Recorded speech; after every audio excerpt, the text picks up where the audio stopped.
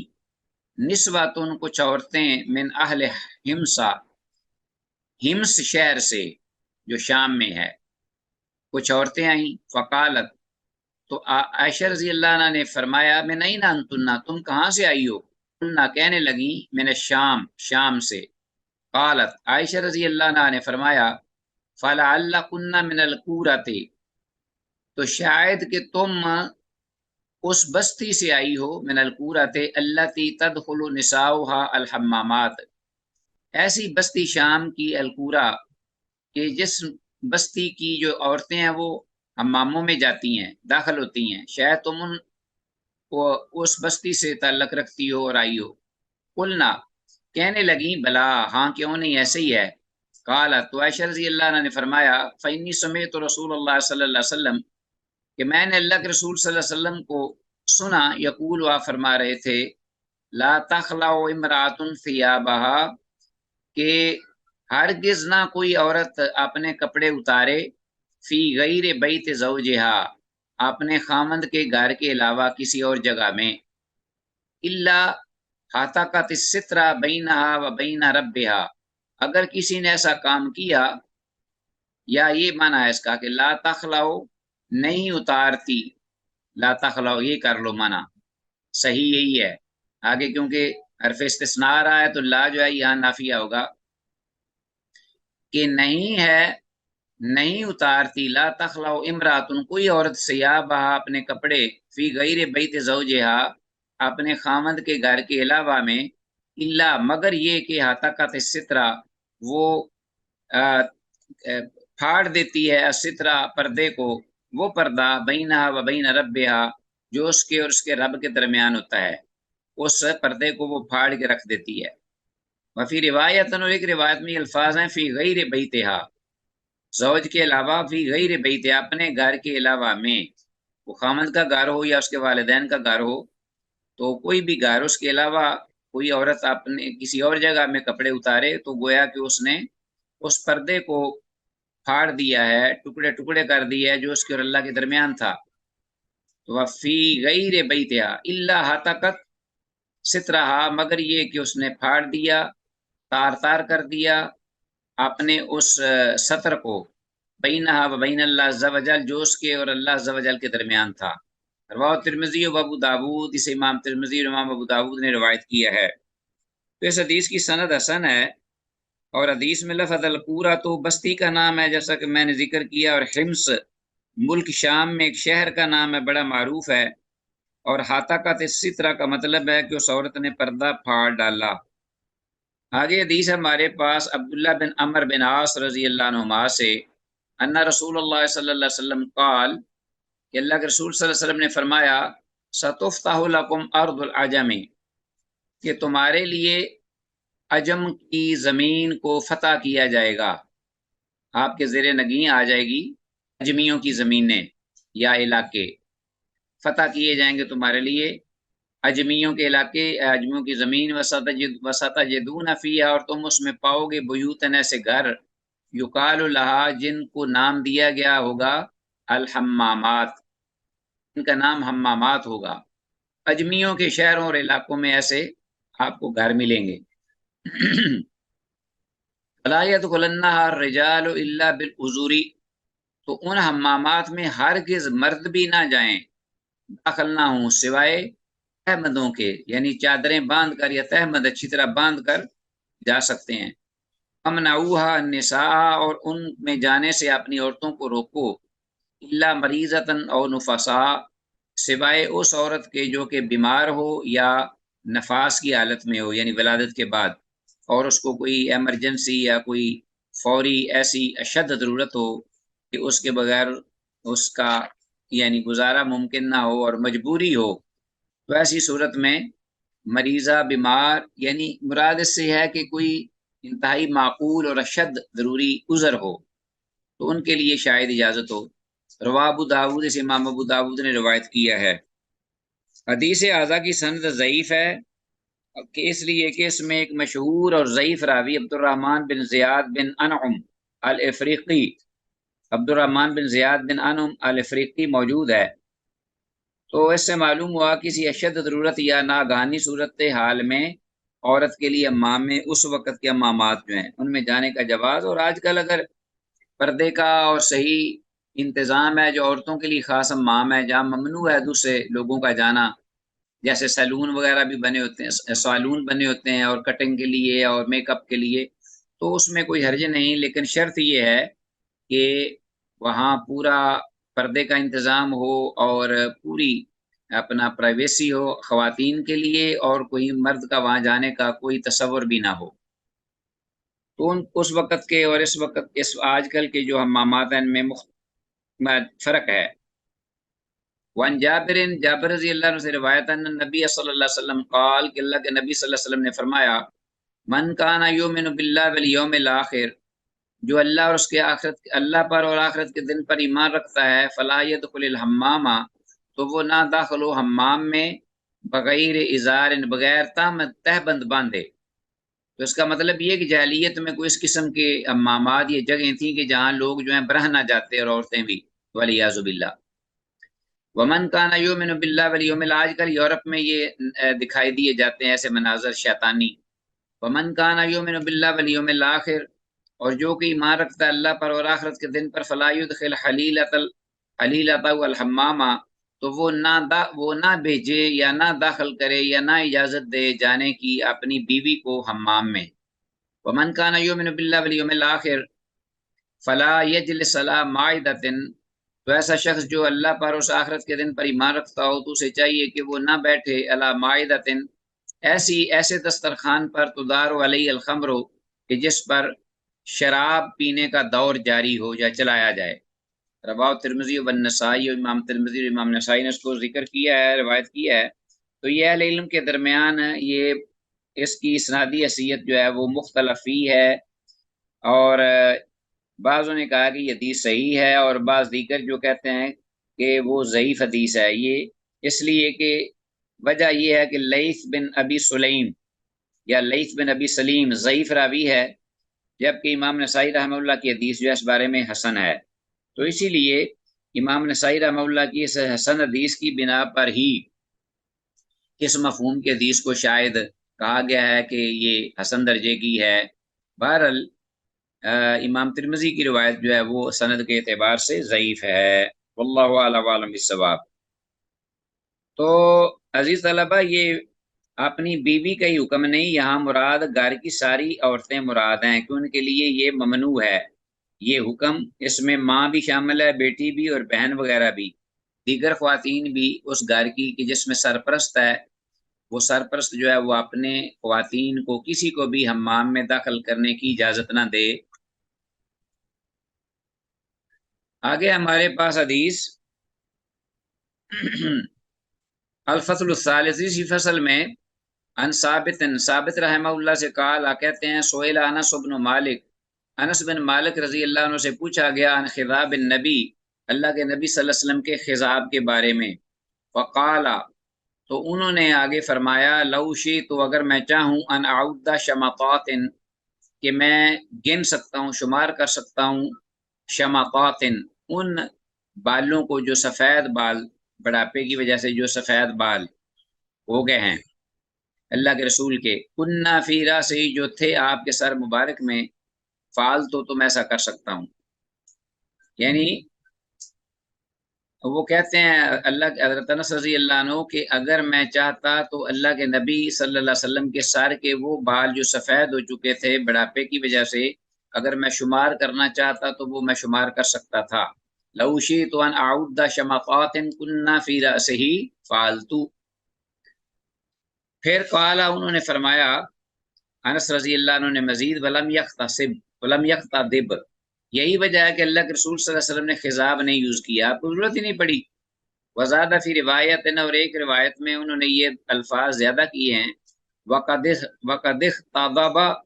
ابو بکر بالحناء والکتم، یہ الفاظ زیادہ ہیں ایک روایت میں کہ ابو بکر رضی اللہ تعالیٰ عنہ نے مہندی اور وسمے کو ملا کر خضاب لگایا خود۔ واختضب عمر بالحناء بخطا، جبکہ عمر رضی اللہ عنہ نے صرف مہندی کا خضاب جو ہے صرف مہندی کا خضاب لگایا۔ متفق علیہ، حدیث متفق علیہ ہے، صحیح ہے۔ تو حدیث میں لفظ شماطات ان کا مطلب ہے سر کے سفید بال۔ تو آپ صلی اللہ علیہ وسلم نے خضاب مطلق نہیں لگایا بالکل، اور یہ نا حدیث میں لگانے کا ذکر ہے تو اس بارے میں قبل ازیں تطبیق گزر چکی ہے، کیونکہ وہاں ہم نے ذکر کیا تھا کہ اس سے مراد آپ نے خضاب نہیں بلکہ خوشبو استعمال کی۔ واللہ عالم۔ اگلی حدیث ہے وان ابن عمر عبداللہ بن عمر رضی اللہ عنہما سے انہ کان یصفر الیہتہ، کہ عبداللہ بن عمر رضی اللہ عنہما اپنی داڑھی جو تھی اس کو زرد رنگ کیا کرتے تھے، زرد رنگ دیا کرتے تھے۔ یصفر الیہتہ بالصفرۃ، زرد مائل رنگ کے ساتھ، یعنی زرد رنگ کے خضاب کے ساتھ۔ حتی یمتلی ثیابہ، یہاں تک کہ آپ کے کپڑے اٹ جاتے، بھر جاتے، میں صفرات زردی سے، ٹھیک ہو گیا جی، یا زرد رنگ سے، اتنا زیادہ استعمال کرتے آپ اپنی داڑھی پر زرد رنگ۔ فقیل لو، تو جب ان سے یہ کہا گیا لم تصبغ بالصفرات، کہ آپ اس حد تک زرد رنگ سے کیوں اپنا داڑھی کو رنگتے ہیں، تو قال، وہ انہوں نے کہا انی رأیت رسول اللہ صلی اللہ علیہ وسلم یصبغ بہا، کہ بے شک میں نے رسول اللہ صلی اللہ علیہ وسلم کو اس سے رنگتے دیکھا ہے، داڑھی کو اس رنگ سے۔ ولم یکن شیء احب الیہ منہا، اور اللہ کے رسول صلی اللہ علیہ وسلم کے ہاں اس سے زیادہ کوئی چیز محبوب نہیں تھی، یعنی سب سے زیادہ پسندیدہ چیز یہ رنگ تھا۔ وکان یصبغ بہا ثیابہ کلھا، اور اللہ کے رسول صلی اللہ علیہ وسلم تو اس رنگ کے ساتھ اپنے کپڑوں کو بھی مطلب رنگا کرتے تھے، سارے کپڑوں کو، حتیٰ امامتہ، یہاں تک کہ اپنی پگ مبارک کو بھی۔ رواہ ابو داود بن نسائی، امام ابو داود اور امام نسائی نے اس کو روایت کیا ہے، اور یہ حدیث سند کے اعتبار سے صحیح ہے۔ تو معلوم یہ ہوا کہ تمام خضابوں سے افضل زرد رنگ کا خضاب ہے، اس کے بعد مہندی اور وسمہ دونوں کا نمبر آتا ہے، اور اس کے بعد صرف مہندی کا۔ آگے ہے جی حدیث وان عثمان بن عبداللہ بن موہب، عثمان بن عبداللہ بن موہب یا عثمان بن عبداللہ بن موہب، وان عثمان بن عبداللہ بن موہب رحمہ اللہ سے یہ روایت ہے، قال کہتے ہیں کہ دخلت علی ام سلمہ تھا، کہ میں آیا ام سلمہ رضی اللہ تعالیٰ عنہا کے پاس، ام المومنین، فاخرجت الینا شعرا، تو انہوں نے ہمارے لیے نکالا ایک بال، یعنی وہ اندر سے ہماری اس پاس ایک بال لے کے آئیں، یعنی منہ مبارک، من شعر النبی، اللہ کے نبی صلی اللہ علیہ وسلم کے بالوں میں سے ایک بال لے کے آئیں، مخلوباً، جو رنگا ہوا تھا، یعنی جس پر خضاب یعنی رنگ چڑھا ہوا تھا۔ رواہ البخاری سے امام بخاری نے روایت کیا ہے، تو مخدوباً سے مراد ہے خضاب سے رنگین۔ آگے حدیث ہے وعن ابی ہریرہ، ابو ہریرہ رضی اللہ عنہ سے قال، کہتے ہیں اعطی رسول اللہ صلی اللہ علیہ وسلم بمخنث، اللہ کے رسول صلی اللہ علیہ وسلم کے پاس ایک مخنث ہجڑا لایا گیا، قد خضب یدیہ ورجلیہ بالحناء، جس نے اپنے ہاتھوں اور پاؤں پر مہندی لگائی ہوئی تھی، یعنی مہندی کا خضاب چڑھایا ہوا تھا ریڈ کلر کا۔ فقال رسول اللہ صلی اللہ علیہ وسلم، تو اللہ کے رسول صلی اللہ علیہ وسلم نے فرمایا ما بال ھذا، اس کو کیا ہو گیا ہے؟ قالوا، صحابہ نے کہا یتشبہ بالنساء، صحابہ رضوان اللہ علیہم اجمعین نے فرمایا یتشبہ بالنساء، کہ اللہ کے رسول یہ شخص جو ہے ہجڑا مخنث، یہ عورتوں کی مشابہت کرتا ہے۔ فامر بہ، تو اللہ کے رسول صلی اللہ علیہ وسلم نے اس بارے میں حکم دیا، فنفی الی النقی، تو اسے نقی کی طرف بدر کر دیا گیا، یعنی نقی کی طرف نکال دیا گیا، نقی مقام ہے ایک، وہاں اس کو نکال دیا گیا، بھیج دیا گیا۔ فقیلا، تو اس پر آپ سے یہ کہا گیا یا رسول اللہ، اللہ کے رسول، الا نقتلہ، کیا ہم اس کو قتل ہی نہ کر دیں؟ فقالا، تو آپ نے فرمایا انی نہیت عن قتل المصلین، کہ بے شک میں منع کیا گیا ہوں نماز پڑھنے والوں کو قتل کرنے سے۔ رواہ ابو داود سے امام ابو داود نے روایت کیا ہے۔ یہ حدیث کی اسناد ضعیف ہے، صحت کے معیار کو نہیں پہنچتی، اور امام دار قطنی رحمہ اللہ نے کہا ہے کہ ابو ہاشم اور ابو یسار دونوں راوی اس میں مجہول ہیں، اور حدیث ثابت نہیں ہے۔ بہرحال حدیث کے ظاہر سے یہ معلوم ضرور ہوا ہے کہ بے نماز واجب القتل ہے اس حدیث سے۔ ہاں جی آگے حدیث ہے ہمارے پاس، وان الولید بن عقبہ، ولید بن عقبہ رضی اللہ عنہ سے یہ روایت ہے، قال وہ کہتے ہیں لما فتح رسول اللہ صلی اللہ علیہ وسلم، جب رسول اللہ صلی اللہ علیہ وسلم نے فتح کیا مکہ تھا، مکہ کو، جعل اہل مکہ تھا یاتونہ بصبیانہم، تو شروع ہوئے اہل مکہ آپ کے پاس آنے لگے، تو جعل اہل مکہ تھا، اہل مکہ شروع ہوئے یاتونہ بصبیانہم، اپنے بچوں کو لانے لگے آپ کے پاس، فیدعو لہم بالبرکہ، تو اللہ کے نبی اللہ کے رسول صلی اللہ علیہ وسلم ان کے لیے برکت کی دعا کرتے، وَيَمْسَحُ رُؤُوسَهُمْ، اور ان کے سروں پر ہاتھ پھیرتے شفا کے لیے، برکت کے لیے، فجیع بی، ولید بن عقبہ رضی اللہ عنہ کہتے ہیں کہ مجھے بھی لایا گیا الیہ آپ کے پاس، وَأَنَا مُحَلَّقٌ، اس حال میں کہ میں اٹا ہوا تھا خوشبو کے ساتھ، فلم یا مسا نہیں، تو آپ نے مجھے نہیں ہاتھ لگایا، نہیں چھوا، من اجل الخلوق، اس خوشبو کی وجہ سے، تو جو زعفرانی خوشبو ہے اس سے روکا گیا ہے اس امت کے مردوں کو، تو زعفرانی خلوق پہلے گزرا یہ لفظ خلوق، رواہ ابو داؤد سے امام ابو داؤد نے روایت کیا ہے، اور یہ حدیث جو ہے سند کے اعتبار سے ضعیف ہے، راوی عبداللہ الحمدانی مجہول ہے اس میں، اور اس راوی عبداللہ الحمدانی کی خبر منکر ہے، اور الفاظ وانا مخلق ان کا ترجمہ ہے، اور اس حال میں کہ میں خلوق کے ساتھ آلودہ تھا، اٹا ہوا تھا، اور خلوق جو ہے وہ ایک خوشبو ہے جو زعفران وغیرہ سے مرکب ہوتی ہے۔ تو اس کے ساتھ ہی عزیز طلبہ ہم آج کا یہ لیسن اللہ کی بارگاہ میں اس دعا کے ساتھ ختم کرتے ہیں کہ جو کچھ سنا ہے اس پر اللہ سمجھ کر عمل کی توفیق دے، ھذا ما عندی واللہ اعلم بالصواب، والسلام علیکم ورحمۃ اللہ وبرکاتہ۔